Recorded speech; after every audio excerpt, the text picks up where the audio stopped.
Hi guys, मेरा नाम है विशाल और आप देख रहे हो स्मार्ट मंकी वॉइस। पहली न्यूज़ है इंडिया के ग्रोथ के बारे में। इंडिया का ग्रोथ 2025 में स्लो हो सकता है ड्यू टू वीक मैन्युफैक्चरिंग और लो इन्वेस्टमेंट। जीडीपी ग्रोथ 6.4% होने का एस्टिमेट है, जो पिछले साल के 8.2% से कम है। आईएमएफ चीफ ने यूएस ट्रेड पॉलिसी और ग्लोबल टेंशन की वजह से और चैलेंजेस की बात की। चाइना के स्ट्रगल और लो इनकम कंट्री के इश्यू भी ग्लोबल इकोनॉमी को इम्पेक्ट कर सकता है। इंडिया के लिए फरवरी में आने वाला यूनियन बजट क्रिटिकल होगा ग्रोथ को रिवाइव करने और चैलेंजेस हैंडल करने के लिए। यूएस इकोनॉमी बेटर परफॉर्म कर रही है, जबकि यूरोपियन स्ट्रगल कर रहा है। ब्राज़ील इन्फ्लेशन से जूझ रहा है और चाइना में डिमांड काफ़ी वीक है।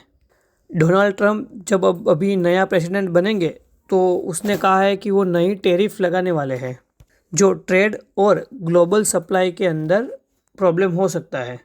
पॉजिटिव साइड पर ग्लोबल इन्फ्लेशन कम हो रहा है, लेकिन अब भी फ्यूचर पॉलिसी के लिए टेंशन है और इंडिया को इस चैलेंजेस को समझदारी से टैकल करना पड़ेगा। तो देखते हैं, डोनाल्ड ट्रंप एक बार आ जाए, फिर उसके बाद पता चलता है कि इंडिया की ग्रोथ कहाँ जाती है, मार्केट कहाँ जाती है। अगली न्यूज़ है ओला इलेक्ट्रिक के बारे में। ओला इलेक्ट्रिक का और बुरा हाल होता हुआ दिखा रहा है। सीसीपीए ने ओला इलेक्ट्रिक से और डिटेल मांगी है जुलाई 10 को।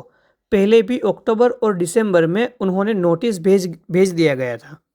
उसके ऊपर कंप्लेन है कि डिलीवरी और रिपेयर में डिले किया है, फॉल्टी व्हीकल को उसने बेचा है और कस्टमर सर्विस ठीक नहीं है उनकी। ओला इस केस के अंदर कोऑपरेट कर रहा है, बट अभी तक कुछ डिटेल नहीं दिया है ओला ने। इन्वेस्टिगेशन दिखाती है कि ईवी मार्केट में क्वालिटी और कस्टमर सर्विस इम्पोर्टेंट है। अगली न्यूज़ है दिल्ली हाईकोर्ट की। दिल्ली हाईकोर्ट ने गवर्नमेंट, आरबीआई और सेबी से रिस्पॉन्स मांगा है कि बिटबाइनेंस क्रिप्टो एक्सचेंज के इश्यू पर यूजर्स ने फंड विड्रॉल ना होने की कंप्लेन की और प्लेटफॉर्म पर फरवरी 2022 का साइबर अटैक छुपाने का इल्ज़ाम लगाया। 16 यूज़र ने पिटीशन फाइल की है और स्ट्रिक्ट क्रिप्टो रेगुलेशन की डिमांड की है। ये केस दिखाता है कि इंडिया की क्रिप्टो मार्केट में ट्रांसपेरेंसी और रेगुलेटरी कितनी ज़रूरी है। किन किन लोगों ने क्रिप्टो मार्केट के अंदर इन्वेस्ट किया है, कमेंट में ज़रूर बताना। अगली न्यूज़ है इंडियन स्टार्टअप के बारे में। इंडियन स्टार्टअप ने 2024 तक 155 बिलियन का फंड रेज किया, जो 2016 के 8 बिलियन से बहुत ज़्यादा है।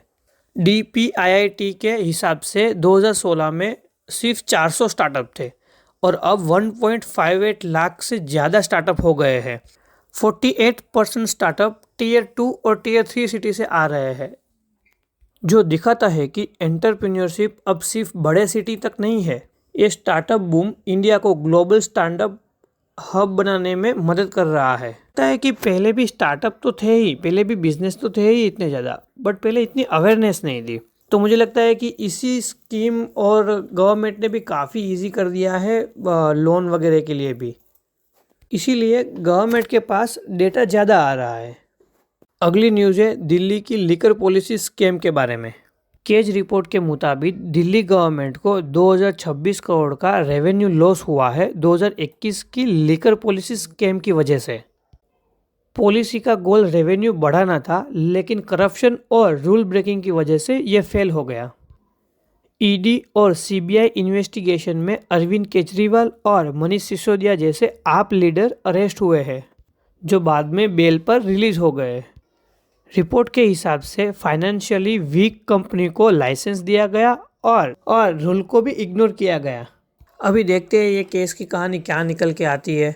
अभी तो दिल्ली के अंदर इलेक्शन चल रहा है और अभी ये रिपोर्ट निकल के आता है, मतलब आप समझ सकते हो। तो इसी के साथ आज की न्यूज़ ख़त्म करते हैं। जय हिंद, वंदे मातरम। वीडियो अच्छी लगी हो तो लाइक कर देना, शेयर कर देना, सब्सक्राइब कर देना।